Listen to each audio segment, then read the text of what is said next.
Oi, pessoal, namastê, boa noite. Boa noite todo mundo. Se vocês puderem ligar as câmeras de vocês, vai ser maravilhoso também. Hoje, uma noite especial, uma noite de estudo, onde a gente resolveu ler juntos, né, o capítulo 6 do Tripura Rahasya, de Dattatreya, né?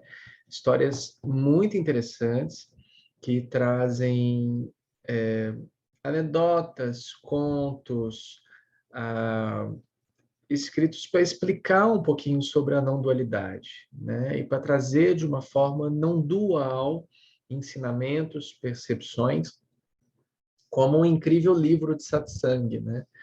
Então, quem já teve a oportunidade de ir lendo, por que ir lendo? Porque assim como qualquer satsang, qualquer darshan, qualquer lugar onde a gente estiver falando sobre não dualidade, dentro de uma aula de Vedanta, qualquer coisa que seja, esses não são ensinamentos que devem ser ouvidos, incorporados mentalmente e bota num livro, lê o livro, depois ele vai para a cabeceira, depois você lê de novo. Não. É um livro que ele deve ser consultado, né? Assim como todo e qualquer encontro, né? Precisa ser consultado. Por que precisa ser consultado? Porque muitas das vezes os ensinamentos que vão sendo passados talvez aquele momento não faça nenhum sentido, mas ele estimula com que os sentidos do ser se façam presentes para que aquele entendimento surja em algum momento. Então, dentro dessa força, né, dessa força vertical, uma força que une, né, céu-terra, terra-céu, é que acontece todos esses contos, esses ensinamentos não duais. Na última leitura que a gente teve, que foi também desse livro, o que foi muito interessante é que, aleatoriamente, eu escolhi o livro e o capítulo das duas vezes. E, aleatoriamente, esse capítulo é a continuação de um outro que a gente leu. Então, vai ser bem interessante esse estudo. Eu não sei se eu falei a data de hoje, hoje é dia 15 de maio de 2022. Esse estudo de hoje ele é continuação do último ou penúltimo estudo que a gente fez, que a gente teve a leitura também. Então, a última leitura, né, a gente falava sobre escravidão, libertação, a gente falava sobre os senhores que, né, que tomavam conta e pererê, de diversas questões. São capítulos que são bem complexos, e a forma como eu gostaria de ler, ela é uma forma assim, deixando bastante claro, né? Até o momento, até o dia de hoje, eu não tenho interesse algum em ser professor de Vedanta, ou nunca falei que seria professor de alguma coisa, etc e tal. Então, eu não tenho um compromisso com nenhuma crença, religião, doutrina ou qualquer coisa, né, a respeito disso. E respeitamos todas. Então, essa leitura, ela vem em respeito à não dualidade, em respeito aos Vedas, mas, de certa forma, ela não é um estudo do livro em si. Ela é uma percepção de uma leitura em estudos que a gente vai desenvolvendo aqui junto, abertos para que quem leu ou quem não leu queira perguntar alguma coisa a respeito do que está sendo falado, e a gente trazer e desenvolver juntos, né? Isso que a gente está vindo e realizando, né? E trazendo com esse compromisso. Acredito que o único compromisso, né, que nós deveríamos todos ter é o compromisso com a verdade.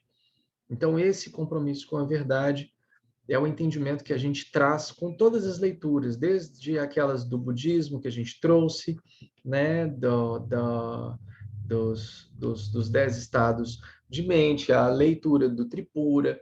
Então, tudo isso a gente vem trazendo. E por que a gente vem trazendo isso aqui? A gente vem trazendo as leituras dessa literatura sagrada para que a gente vá compreendendo que tudo que está escrito, tudo que está sendo falado, tudo isso vem de uma sabedoria que é uma sabedoria de antes do mundo ser mundo. É uma sabedoria de instrução. Então, quando a gente descobre que a gente está sobre a intuição da instrução, a gente começa a escutar as coisas sobre uma nova audição, ou escutar as coisas sobre uma nova ótica, né? Eu só não falo ótica porque a ótica ela está relacionada à visão. Mas precisamos todos nos acostumar da absorção da literatura sagrada, seja ela qual for. Existem métodos, eu já expliquei para várias pessoas em vários momentos, como que a gente pode também realizar leituras de livros sagrados, como absorver e desenvolver os códigos sagrados das escrituras dentro do nosso dia a dia. Posso relembrá-los, se assim for o desejo de alguém, ou abre o microfone, abre a câmera, ou depois manda mensagem no privado, ou não, ou lá no grupo que eu considero que seria o melhor a ser feito. Mas aprendamos todos a decodificar os códigos de luz trazidos nas escrituras sagradas, porque muitas delas, inclusive, a própria Torá, isso que eu estou trazendo para vocês, isso é comprovado, isso é científico, isso não é nada que eu estou inventando aqui. A própria Torá, ela não poderia ter sido escrita por um ser humano se não tivesse ali livre dentro da intuição e da palavra divina, porque a Torá, ela nunca foi modificada, então ela é o mesmo livro há sei lá quantos mil anos, 6.000 anos, 5.000 anos, 4.000 anos, sei lá quantos mil anos, são as mesmas escrituras, a língua hebraica, né? É a mesma língua, ela não sofreu nenhum tipo de transliteração ou qualquer coisa que seja, e a decodificação dela, inclusive física, ela seria o que a gente pode chamar de impossível para que um ser humano escrevesse, porque ela tem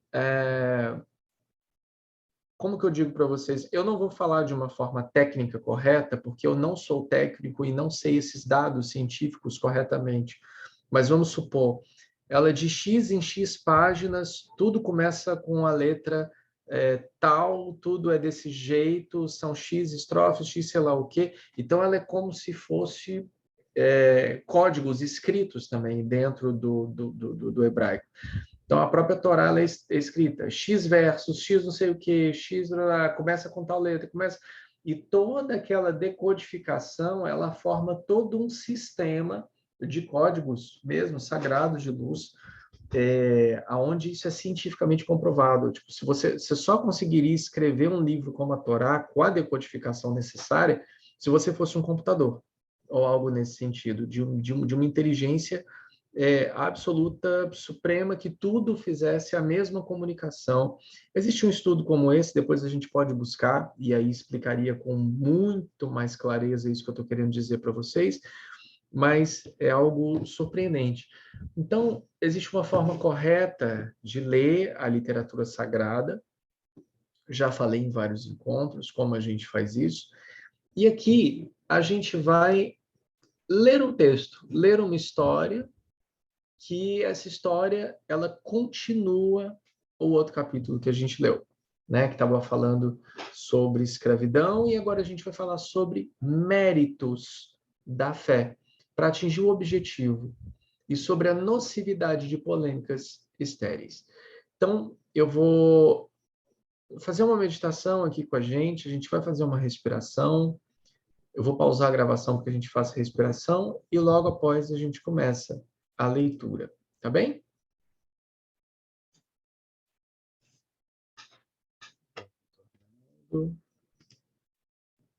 Sentindo os pés, as pernas, as mãos, tórax, costas, ombros. Vem sentindo, vem sentindo, vem sentindo.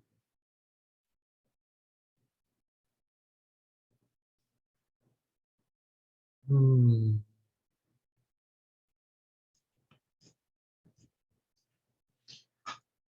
Vamos lá, na história anterior a gente estava falando sobre escravidão, onde a esposa de Machuda contou para ela uma história de vários senhores e de várias prisões que prendiam. Toda uma questão lá no capítulo 5, a gente pode acompanhar a leitura do capítulo 5, acessando o link do estudo que foi feito anteriormente. Não lembro qual estudo que foi, mas foi um dos últimos. Então, Yamashita ficou atônito com a história fantástica da sua amada. Sendo ignorante, ele sorriu zombeteiramente da história e perguntou à sábia princesa: minha querida, o que você esteve dizendo me parece apenas uma invenção. Então, olha só, a gente tem que se colocar na visão de alguém ignorante. Ignorante no sentido do não conhecedor da verdade. Ignorante no sentido de que escuta as histórias e imagina como se fossem histórias criadas pela mente, né? Então, minha querida, o que você esteve dizendo me parece apenas uma invenção. Suas palavras não correspondem aos fatos e são totalmente sem significado.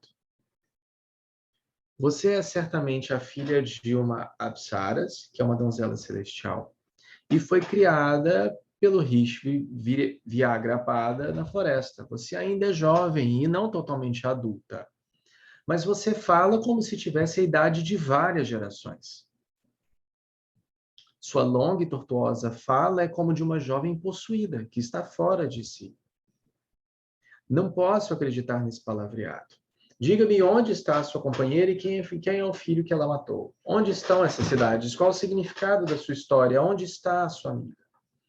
Não sei nada sobre sua dama de companhia. Você pode perguntar à minha mãe se quiser. Não existe nenhuma outra mulher além da sua sogra no palácio do meu pai. Diga-me logo onde essa mulher pode ser encontrada. E onde os netos? Então, onde estão os netos dela? Penso que sua história é um mito, como uma história sobre um filho de uma mulher estéril. Um palhaço contou uma vez uma história de que o filho de uma mulher estéril montou uma carruagem refletida em um espelho e decorada com prata, tirada do brilho da madrepérola, equipado com armas feitas de chifre humano. Lutou no campo de batalha do céu, matou o rei que ainda não havia nascido, conquistou a cidade das hostes atmosféricas e divertiu com donzelas de sonho na margens de um lago, de uma miragem. Eu considero que suas palavras significam algo semelhante. Eles não podem, de modo algum, ser a verdade. Depois de ouvir as palavras do seu amado, a jovem sábia continuou: Senhor, como você pode me dizer que essa parábola é sem significado? As palavras que saem dos lábios das pessoas como eu jamais podem ser bobagens. A falsidade enfraquece os efeitos do esforço de uma pessoa, assim como se pode suspeitar disso em pessoas virtuosas. Como uma pessoa assim poderia ser imaculada e incluída entre os sábios? Além disso, uma pessoa que distrai um buscador dedicado com palavras ocas ou falsas não prosperará neste mundo e nem progredirá no próximo. Ouça, príncipe. Um homem cego não pode ter sua visão restaurada simplesmente ouvindo a leitura da receita. Aquele que interpreta bons preceitos como falsidade é um tolo. Você pensa, meu querido, que eu, sua esposa, o enganaria com um mito quando você está levando tudo tão a sério? Raciocine bem e examine cuidadosamente essas minhas aparentes falsidades. Um homem inteligente não está acostumado a julgar as maiores coisas do mundo, verificando apenas alguns detalhes delas. Agora eu lhe apresentarei as minhas credenciais. Algumas coisas costumavam agradá-lo antes, porque elas cessaram de produzir esse efeito depois que você me escutou na vez anterior. Minhas palavras produziram a ausência de paixão. Elas terão que fazer ainda mais do que isso no futuro. Como pode isso acontecer? Julgue suas próprias afirmações a partir desses fatos. Ouça-me, rei, com um intelecto claro e simples. Falta de confiança nas palavras de alguém que quer seu bem é o caminho mais seguro para a sua destruição. A fé é como uma mãe amorosa que nunca pode deixar de salvar seu filho confiante das situações perigosas. Não há dúvida sobre isso. O tolo que não tem sua fé nas palavras daquele que quer o seu bem é abandonado pela prosperidade, pela felicidade e pela reputação. Um homem que é sempre desconfiado jamais pode obter algo valioso. A confiança sustenta o mundo e nutre tudo. Como um bebê poderia se desenvolver se ele não tivesse confiança em sua mãe? Como poderia um amante obter prazer se não confiasse na amada? De modo semelhante, como pode um pai idoso ser feliz se não tiver confiança em seus filhos? Como um agricultor poderia arar a terra se não tivesse confiança? A desconfiança mútua levará a um fim todo aos tratos. Como poderia a humanidade existir sem confiança universal? Se você disser por outro lado que é uma lei de causa e efeito, eu lhe direi isso. Ouça-me. As pessoas acreditam na lei de que tal causa produz tal efeito. Isso não é fé?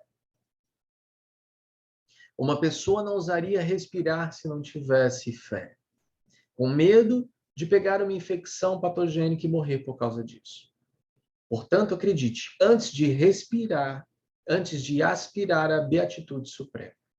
Além disso, príncipe, se você hesita em depender de uma pessoa incompetente, como você talvez pense que eu sou, isso é porque você acredita que um certo fim deve ser atingido. De que outro modo o fim desejado pode ser atingido?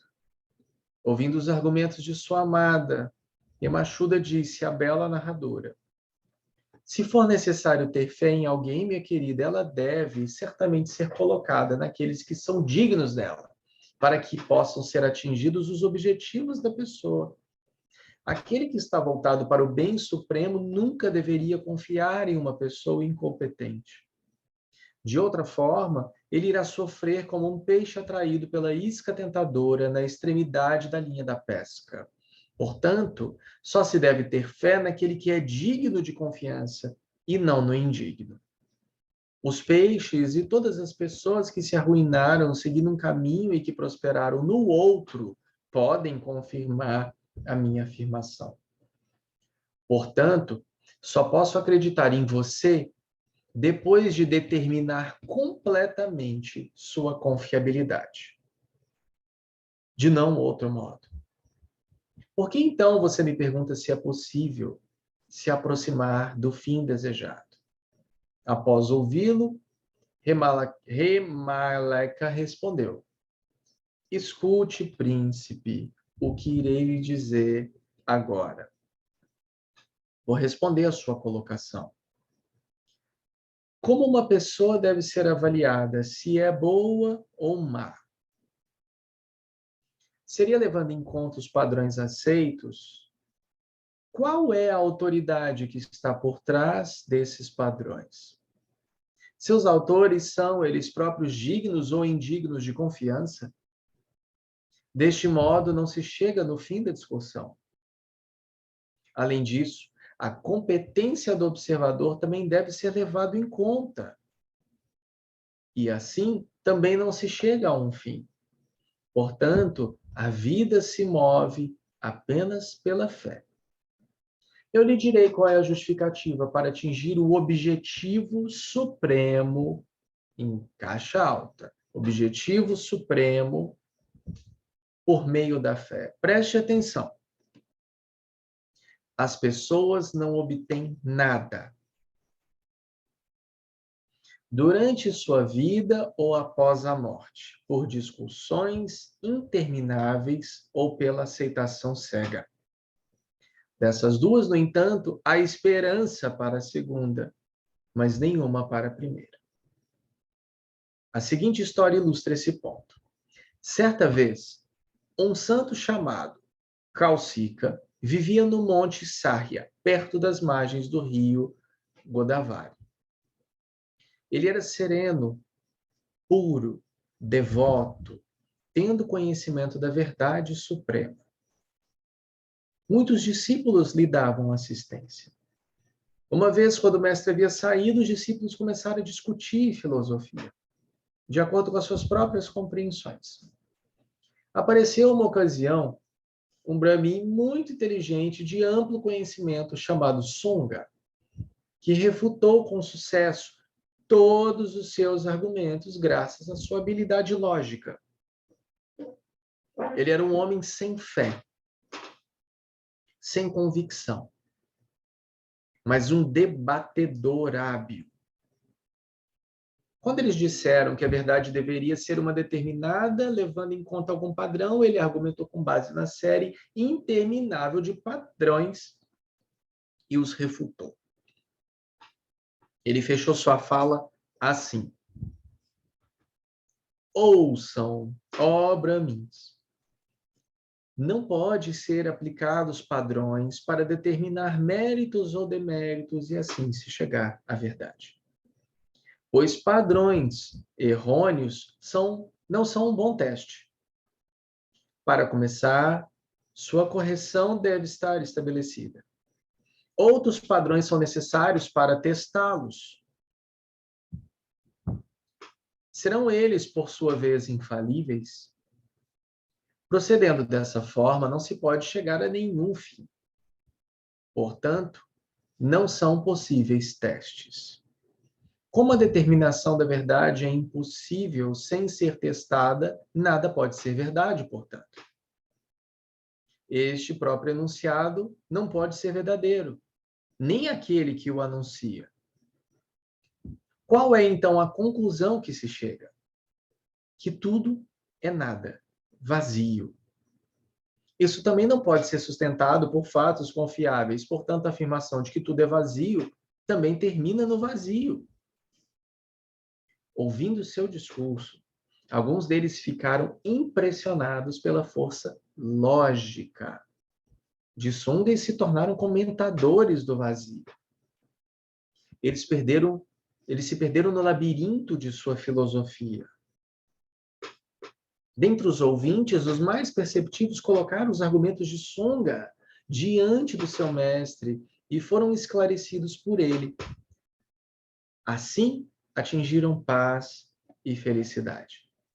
Portanto, previna-se contra polêmicas áridas que são exibidas como lógica.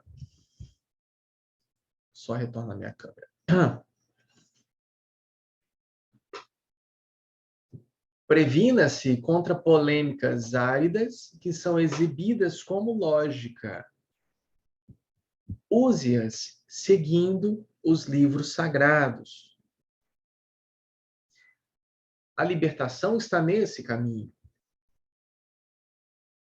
Diante dessa explicação da eminente esposa sábia, Emachuda ficou muito espantado e disse: minha querida, eu não percebi antes a sua sabedoria.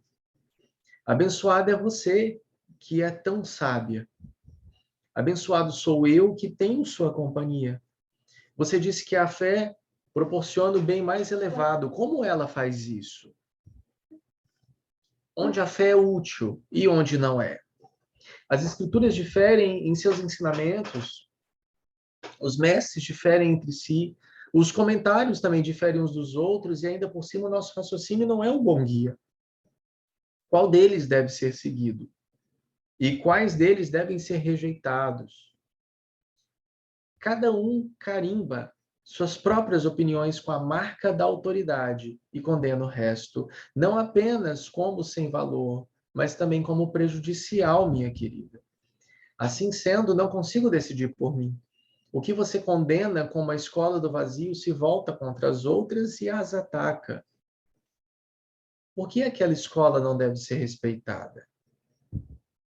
Ela tem seus próprios adeptos e seu próprio sistema de filosofia. Explique-me tudo isso claramente, querida. Elas realmente já devem ser claras para você.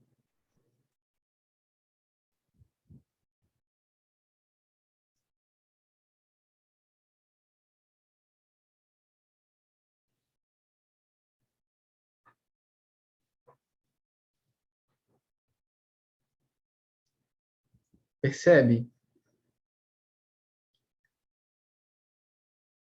A gente encerrou o capítulo 6 aqui. São conversas, diálogos que foram escritos por um devoto de oh meu Deus, de Ramana.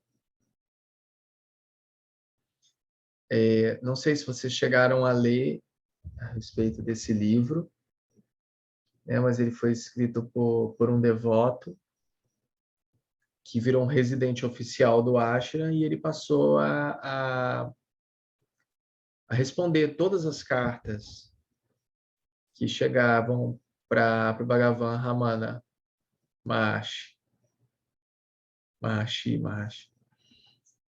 E com isso ele adquiriu a sabedoria, servindo, realizando, ele respondia às cartas, encontrou sua libertação e escreveu esse livro. Esse livro, inclusive, ele era sempre indicado por Bhagavan para as pessoas que queriam esclarecimentos sobre a libertação. Então, a gente falou no último capítulo sobre escravidão e libertação, e falamos nesse capítulo sobre os méritos da fé para atingir o objetivo, né? E a nocividade dessas polêmicas. Então, se vocês perceberem, a escrita por si só traz as respostas de forma clara que o marido gostaria de saber sobre a fé, sobre por que não fé, traz as respostas. Só que o livro ele é tão bem escrito que parece que as respostas não estão sendo dadas ali. É como se ali estivesse uma escrita que é o que eu venho chamando de overtone, uma escrita que é como a gente fala no satsang, que está em outra frequência, que vem de um outro lugar. Então é uma fala claríssima que vem da esposa, que é como se o Remachuda, né, eu não sei a pronúncia correta em sânscrito, mas eu estou falando Remachuda, mas pode ser outra parecida.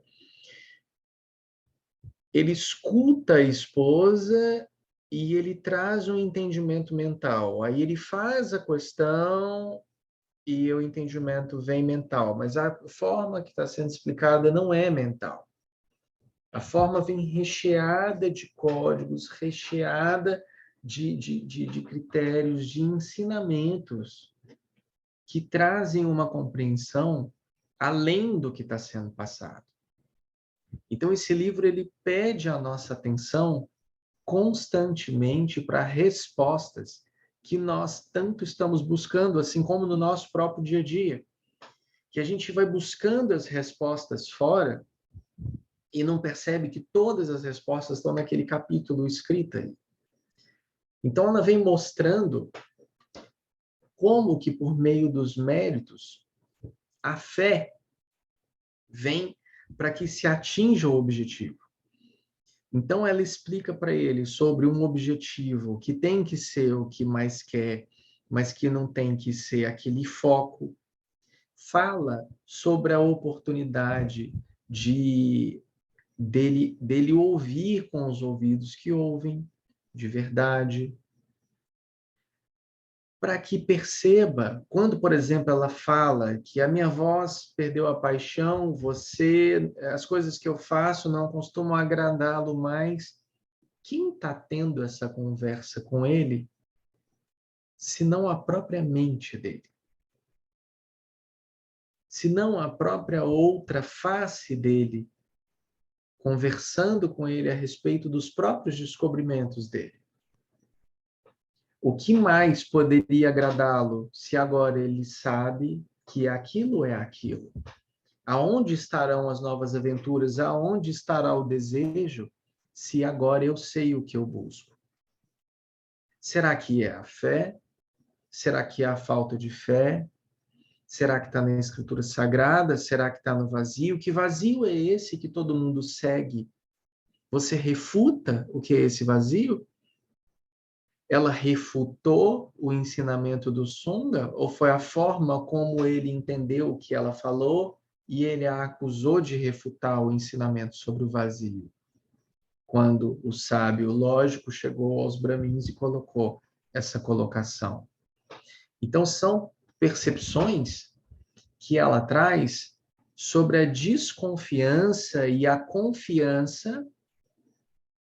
Lembra no satsang sobre fé que a gente falou sobre a confiança e a gente falou que era com a fiança, né? E que o confiar é fiando ponto a ponto, é assim que se estabelece uma fiança, é assim que se estabelece a confiança. Então, fala da relação da confiança mestre e discípulo, fala da falta da confiança, fala aqui claramente que não existe meia confiança, e fala claramente sobre o que é o conhecimento pela codificação sagrada das Escrituras. Não é isso que ela diz? Ela fala assim: você pode ler a leitura do mundo, você pode estar no mundo, você pode viver, você pode quem ser, mas aonde você vai se basear? Se baseia no que é sagrado. O que são as escrituras sagradas? É o que é manifesto sagrado. São as leituras vivas. São as escrituras das leituras vivas. São letras vivas. Essa escrita é uma escrita sagrada. O que é uma escrita sagrada? É uma escrita atemporal. É uma escrita que a gente está lendo aqui e a gente poderia estar falando sobre milhares de coisas ao mesmo tempo, em que a escrita ela pode ser lida em qualquer tempo. Uma escritura sagrada significa que ela é uma escritura fora do tempo. E que ela traz a sacralidade da essência transformadora. Essa é uma escrita sagrada, independentemente de religião, de cultura, de credo, não credo. Uma escrita sagrada, ela leva você de encontro à verdade. Nós é que muitas vezes interpretamos as escrituras sagradas da forma com que nós queremos interpretar, assim como a Machuda coloca aqui, que a gente tem que interpretar pelo o que a gente entende como sendo o correto. Eu não acredito nessas histórias, eu não acredito em nada disso, o discurso ele é ilógico, eu refuto constantemente o que é o sagrado para que eu alcance um objetivo. Nesse caso, é claro que a conversa dos dois é o objetivo da iluminação espiritual, que é o que ele traz como o bem supremo. Cadê aqui? Peraí. Ele traz como objetivo, né? Esse objetivo que ele está buscando é a iluminação espiritual. E ele vem nesse papo, ele vem nessa conversa, ele vem escutando os discursos e está nesse diálogo constante até a gente descobrir que história é essa de um homem e sua esposa, e a esposa, uma sábia, tentando trazer para ele de uma forma gentil sobre o que é o conhecimento. Tanto que, continuando aqui no capítulo 7, ela já passa para o objetivo. E ela fala assim: o objetivo só é atingido depois de encontrar Deus, pela fé, pelo esforço, pela lógica aceita e pela devoção. Então, nós estamos falando de algo que é uma liberação, nós estamos falando de um despertar, nós estamos falando de uma iluminação espiritual, ou de qualquer outra coisa que a gente possa dar o nome aqui. A gente está falando sobre isso a todo momento ouvindo essa história. Só que enquanto ele ficar preso na mente e ficar tentando entender, o que ele vai trazer são maravilhas.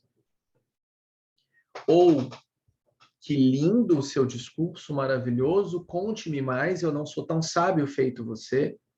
Me diga o que eu posso fazer, em quem eu posso confiar. Ou ele diz: isso não é para mim, eu não entendo nada disso, eu nunca vou compreender nada disso porque isso não é meu. Isso não é lógico, não faz sentido. Quem são essas pessoas? Quem são esses nomes? Quem são essas cidades? Nada disso existe. Então ele vai pegar os dois lados constantemente aqui nisso que a gente está trazendo aqui o tempo todo. E quem faz isso constantemente conosco? A nossa própria mente. O nosso próprio movimento incessante de trazer para nós questões que excluem outras questões.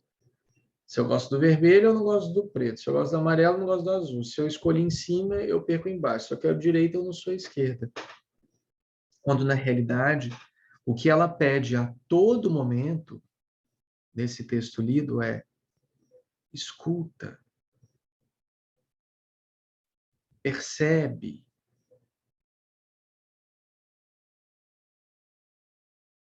Não está no que está sendo trazido. Está na essência. Está na confiança. Não refuta, ouve. Compreende no teu íntimo, compreende no teu coração. Isso não está no mental, não está num campo lógico. E aí termina assim.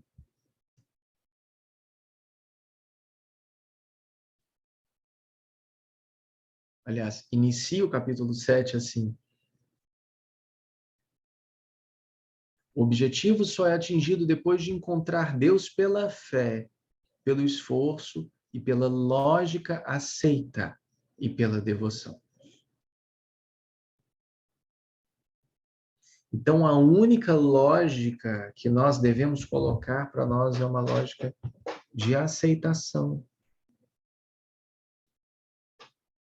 de trabalhar a fé de uma forma verdadeira, de uma forma real. Tem um encontro que está no nosso canal do YouTube, tem 2 horas de conteúdo só sobre fé no nosso canal do YouTube, falando sobre fé, o que é fé, o que é fé. Não existe meia fé, não existe meia confiança. As brincadeiras, né, que o meu pai faz, que aí eu já coloquei para vocês. Não existe meia confiança, assim como não existe mulher meio grávida. Uma mulher está grávida ou não está, ou existe confiança ou não está, ou não tem. Então, nós só podemos estabelecer uma confiança conosco mesmos quando temos fé. Então, eu preciso ter fé em mim mesmo, com toda a minha realidade. Eu preciso ter fé nas escrituras sagradas, de que elas foram escritas para trazer para mim algum tipo de liberação. Preciso ter fé no meu guru, ou no meu guru, chama da forma que quiser, e não é o Saulo, é o seu guru mesmo, o seu guru interno, é você, a tua própria mestria. E você ter a confiança por si mesmo de que está fiando ponto a ponto com o objetivo, não meta, com o objetivo de uma liberação. Então eu preciso saber aonde estou mirando esse arco. Esse é o ponto básico de qualquer pessoa que quer atirar com arco e flecha. Eu preciso ver aonde está o alvo. O alvo está ali. Porém, dentro do que a gente está trazendo aqui, principalmente do que está escrito aqui, a gente trabalha o querer, que é o querer desinteressado, né? Que é o querer bem mais que querer, que Renato Russo já falava e que está na carta de São Paulo aos Coríntios, é o querer bem mais que bem querer, não é isso? Que o que é isso? É mais do que simplesmente você querer. Tem que ser a coisa que você mais quer nesse mundo. Porém, sem desejá-la. Pode ser complicado, talvez, a gente compreender isso. É por isso que existem tantas histórias. Ouvindo os argumentos da sua amada, Remachuda disse a bela narradora: se for necessário ter fé em alguém, minha querida, ela deve certamente ser colocada naqueles que são dignos dela, para que possam ser atingidos os objetivos da pessoa. E ela refuta, mas quem vai validar que essas pessoas são dignas de ter fé? Quem vai validar que as suas escrituras sagradas foram escritas por pessoas que eram dignas de terem fé? Quem coloca a mão no fogo por elas? Você lê as escrituras e você ouve o que fala sobre as escrituras, ou sobre quem escreveu as escrituras. Se você não tiver fé, você não vai acreditar nas escrituras. Você não vai seguir as escrituras. Quem disse que quem escreveu aquilo é aquilo mesmo? Ou seja, eu preciso ter fé. Então, olha aqui, além disso, príncipe, se você hesita em depender de uma pessoa incompetente, como você talvez pense que eu sou, tipo, achando que eu sou incompetente. Isso é porque você acredita que um certo fim deve ser atingido. De que outro modo o fim desejado pode ser atingido? O tolo que não tem fé nas palavras daquele que quer seu bem é abandonado pela prosperidade, pela felicidade e pela reputação. O homem que é sempre desconfiado jamais pode obter algo valioso. Então, percebe. Existem inúmeros tipos de desconfiança. A gente está trazendo aqui a iluminação, chamando como obter algo valioso. Então, o tolo que não tem fé é um homem que é sempre desconfiado. E alguém que é desconfiado jamais pode ter algo valioso. Então, é o querer bem mais que o bem-querer. A fé, ela é a entrega cega. A entrega cega é a fé. A sua entrega, a sua devoção, cega ao que é a sua devoção. Imagina, você acreditar só um pouco em Deus. Que fé é essa? Acreditar só um pouco em você? Que fé é essa? Acreditar só um pouco em, sei lá, qualquer outra coisa que a gente queira acreditar? Que fé é essa? Eu nunca vou obter algo valioso se eu não estiver diante de mim mesmo em profunda entrega, devoção e fé. Por isso que fala que a fé remove montanhas, por isso que fala que a fé, sei lá o quê, por isso que fala sobre todas essas questões. Porque a fé não costuma falhar, não é isso que fala a música. A fé não costuma falhar. A fé traz o poder da manifestação. A fé é a atitude que a graça tem de colocar em ação todos os planos divinos, todos os nossos planos divinos. Então eu preciso me colocar como alguém digno de mérito pela minha fé.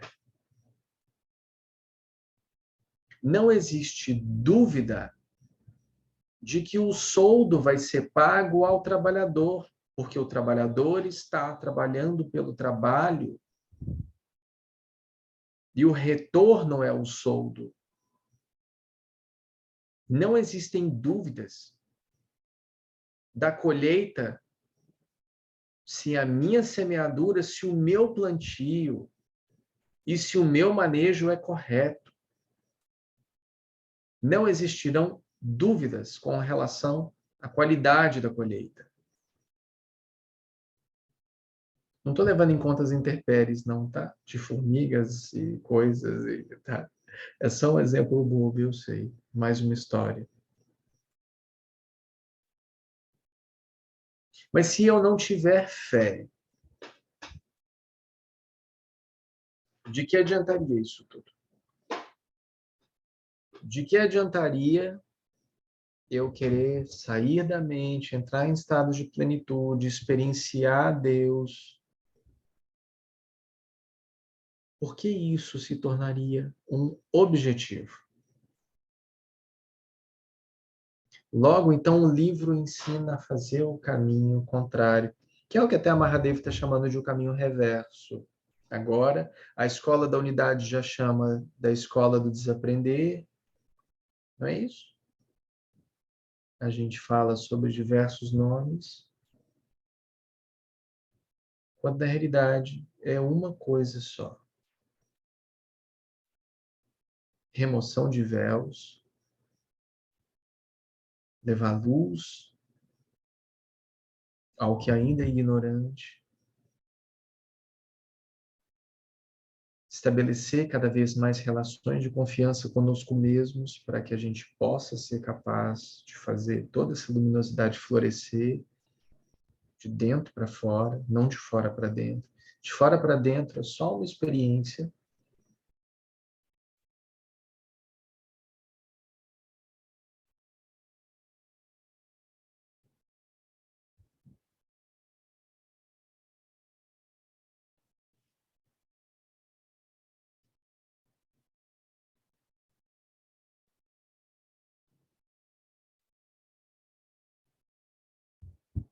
Ela coloca aqui, né, Himalaya,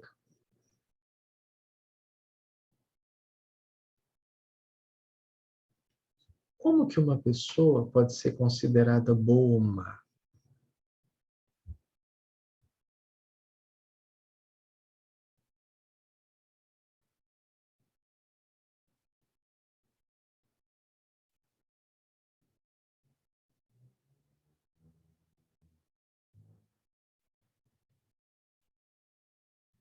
Ela fala assim: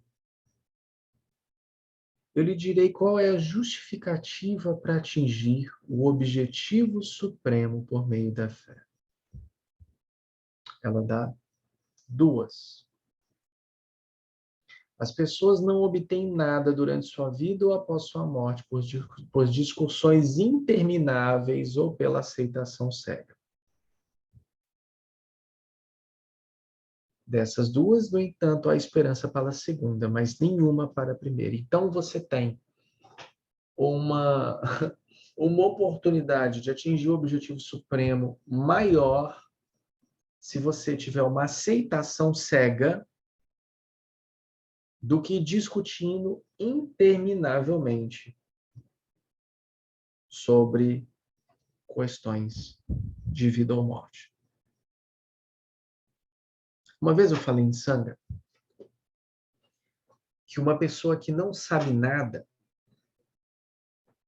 tem muito mais oportunidade de não saber do que alguém que sabe demais. Alguém que sabe demais está preocupado em nutrir a própria essência de sabedoria. Está preocupado em saber demais. Quando, na realidade, quando a gente está falando desse objetivo supremo, a gente está falando constantemente do que é o não saber, que é justamente tirar essas cascas, tirar esses véus e entrar dentro da escola do não saber, do não fazer, do não agir. Quando eu não estou sabendo, eu deixo espaço para que essa sabedoria, que é inata, haja através de mim. Quando eu não estou fazendo, eu deixo com que a manifestação faça por mim. E dessa forma eu me torno instrumento. É assim que funciona. Se existe alguém sabendo, alguém querendo, alguém agindo, alguém fazendo alguma coisa, significa que há o desejo ali. Existe o desejo de ser aceito, o desejo de ser amado, o desejo de ser reconhecido, o desejo de ganhar uma discussão, como foi colocado aqui. E veja, todos os discípulos, quando o mestre saiu, o mestre Kausica, quando ele saiu, todos os discípulos ficavam discutindo filosofia. Veja isso, quando o gato sai, os ratos fazem a festa. Quando o que traz o silêncio sai, o tumulto toma conta da casa, toma conta do ashram. Entende a metáfora? Entende a metáfora? O mestre sai, fica o reboliço, fica a conversaria, fica o barulho na mente. Travestido de quê? Ego espiritual. São devotos, trazendo suas próprias compreensões sobre os ensinamentos sagrados que o mestre trouxe. Logo, quando apareceu um que sabia falar um pouco melhor e que tinha maior conhecimento, ele chegou e refutou todos aqueles.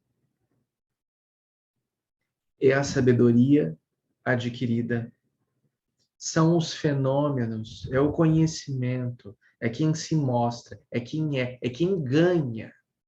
Quem ganha é muito maior do que quem quer perder. Quem quer ganhar, quem quer alcançar esse objetivo, é quem quer ser o conquistador desse objetivo. Quem quer conquistar,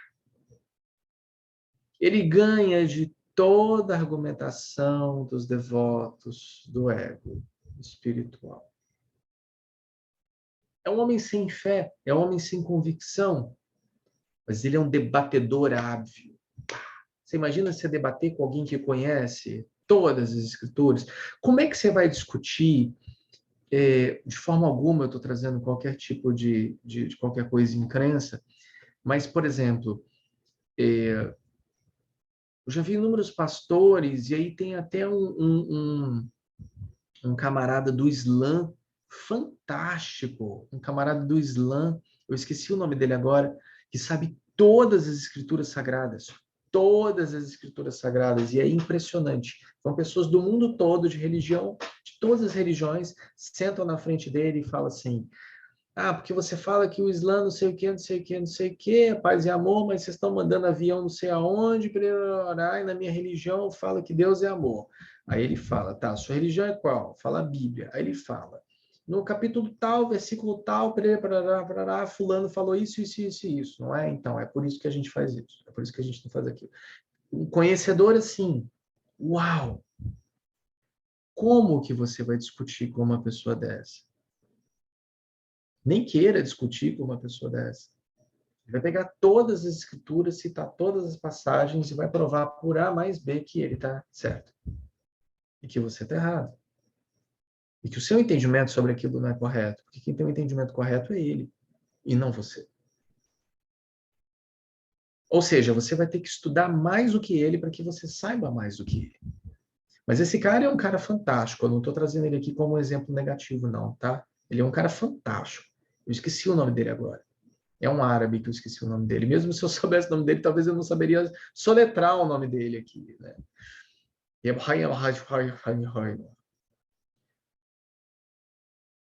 Quando, quando eu ver mais um vídeo dele aparecendo, eu compartilho com vocês. Ele é fantástico. E uma pessoa que sabe muito, que tem toda a argumentação lógica, ele vai te convencer. Ela vai te convencer. E por que ela vai te convencer? Porque somente alguém muito tolo vai ter uma fé cega em Deus.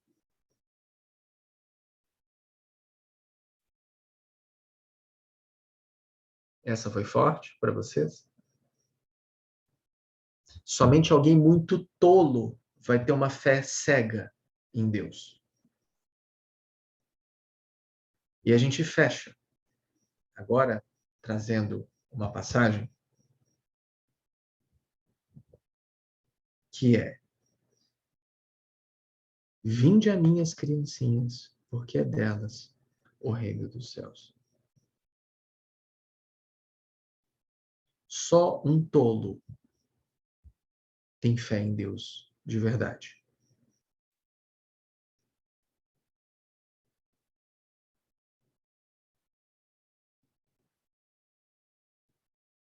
Está em todas as escrituras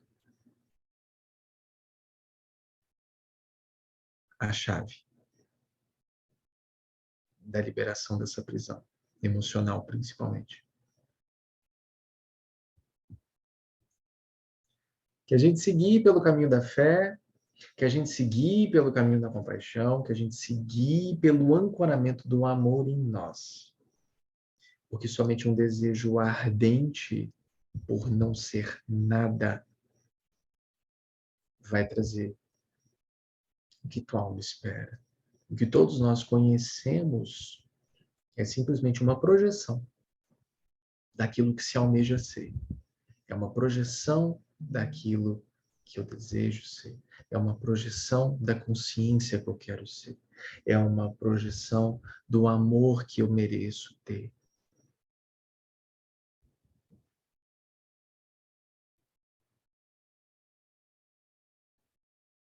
Somente um tolo deixa suas vidas 100% na mão de Deus. Somente um tolo confia 100% em Deus. Que não editem esse vídeo e digam que eu estou falando isso sem nenhum contexto, pelo amor de Deus. Somente um tolo confiaria 100% em Deus. É por isso que a palavra vinde a minhas criancinhas, porque é delas o reino dos céus. Por isso que essa palavra ilustra tudo isso que a gente está trazendo aqui sobre fé. É necessário confiar 100% em Deus para que eu tenha o que aqui no livro é chamado de objetivo supremo.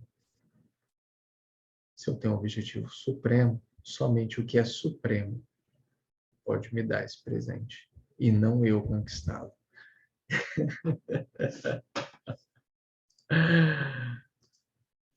Pessoal, muita gratidão por esse estudo de hoje, muita gratidão pela oportunidade da gente estar aqui, que a gente esteja repleto de fé. Namastê, pessoal, muita gratidão, uma linda noite e bora que bora. Namastê.